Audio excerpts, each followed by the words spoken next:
अस्सलाम वालेकुम, welcome to Farooqui vlogs. आज एक सवाल के जवाब के साथ हाजिर हुआ हूं जो कि एक सब्सक्राइबर ने मुझसे पूछा था। सबसे पहले तो मैं उनसे माजरत करता हूं कि मुझे कुछ टाइम लगा उनके जवाब को देने में, अपनी निजी मसरूफियात की वजह से। तो आज मैंने सोचा इसका जवाब दे दूं।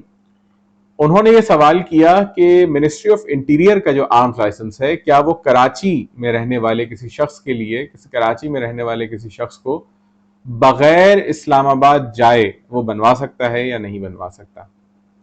तो ये चीजें हैं। इसके अलावा उन्होंने डॉक्यूमेंट्स का पूछा था कि इसमें कौन कौन से डॉक्यूमेंट्स चाहिए होते हैं।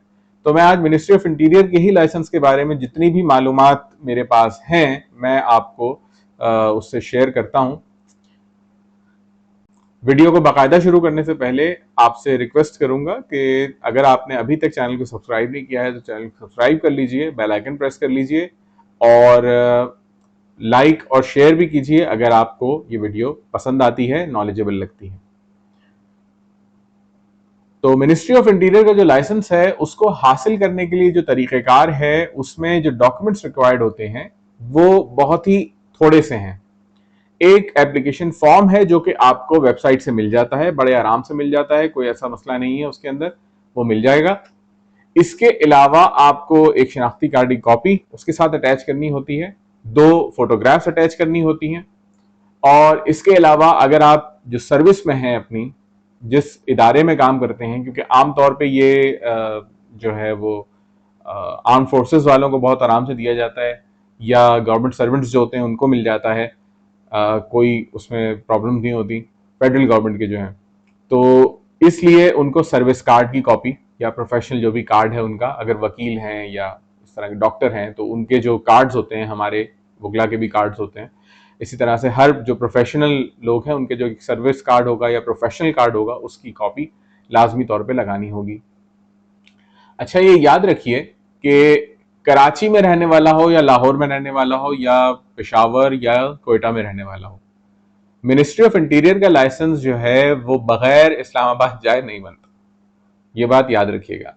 वहां पे जाके आपको जो है वो जो प्रॉपर ऑफिस है नादरा का, वहां पे जाके जैसे शनाख्ती कार्ड लेते हैं और शनाख्ती कार्ड का जैसे प्रोसेस होता है बिल्कुल उसी तरह से वो डील किया जाता है।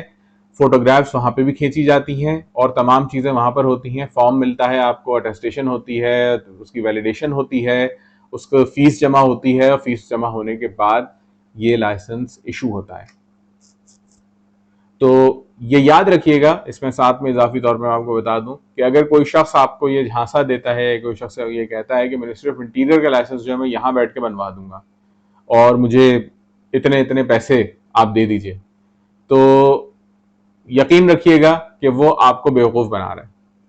क्योंकि मिनिस्ट्री ऑफ इंटीरियर का जो लाइसेंस है वो बगैर इस्लामाबाद जाए नहीं बन सकता। इस्लामाबाद की लिमिट में ही उसको बनना होता है। और ये भी याद रखें कि ये प्रेफरेबली इस्लामाबाद रेजिडेंट्स के लिए ही है। ये लाइसेंस आजकल के वक्त में मिनिस्ट्री ऑफ इंटीरियर का लाइसेंस है वो इस्लामाबाद के ही जो रेजिडेंट लोग हैं उनको ज्यादा प्रेफरेंस दिया जाता है इसके ऊपर। इस्लामाबाद के रेजिडेंट्स के लिए ये आराम से बन जाता है क्योंकि इसमें एड्रेस होना भी एक इस्लामाबाद का जरूरी होता है।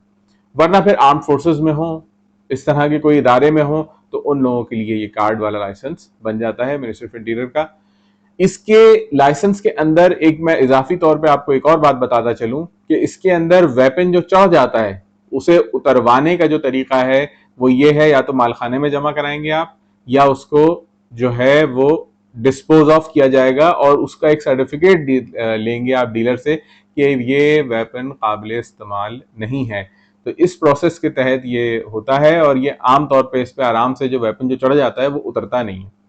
तो ये इसकी हाँ पावर बहुत है। इसके अंदर किसी किस्म का आपको पूरे मुल्क के अंदर आपको किसी किस्म के कैरी परमिट की जरूरत नहीं पड़ती इस लाइसेंस में। इसकी पावर बहुत है इस लाइसेंस की और ये यानी कि खुद एक अथॉरिटी है ये लाइसेंस। तो जहाँ फायदे हैं वहाँ नुकसान भी हैं और कुछ लिमिटेशंस भी हैं। तो मैंने उम्मीद है कि आपको तमाम बातों का जवाब इस वीडियो में दे दिया है। कोई बात अगर रह गई हो या गलत हो गई हो तो वो मेरी नॉलेज की कमी हो सकती है। मैंने कुछ शायद गलत पढ़ा होगा या कुछ गलत रीड कर लिया हो, लेकिन इंटेंशनल गलती नहीं होती। बाकी ये कि अमल करने से पहले किसी बात पे आप खुद भी उसे पढ़ के वेरीफाई कर सकते हैं। कानून जो है हमारे पास है, वही ऑनलाइन भी अवेलेबल होता है बड़े आराम से, तो आप वहाँ देख के भी इस चीज़ को वेरीफाई कर सकते हैं। और अगर इस्लामाबाद में आपके कोई जानने वाले हैं और इस तरह से हैं, तो आप उनसे फर्दर भी पर्सनल कंफर्मेशन ले सकते हैं। उम्मीद है कि आज के वीडियो में आपको तमाम इन्फॉर्मेशन मिल गई होगी। आपसे मुलाकात होगी इंशाल्लाह नेक्स्ट वीडियो में। आज के वीडियो के लिए इजाज़त दीजिए। अल्लाह हाफ़िज़।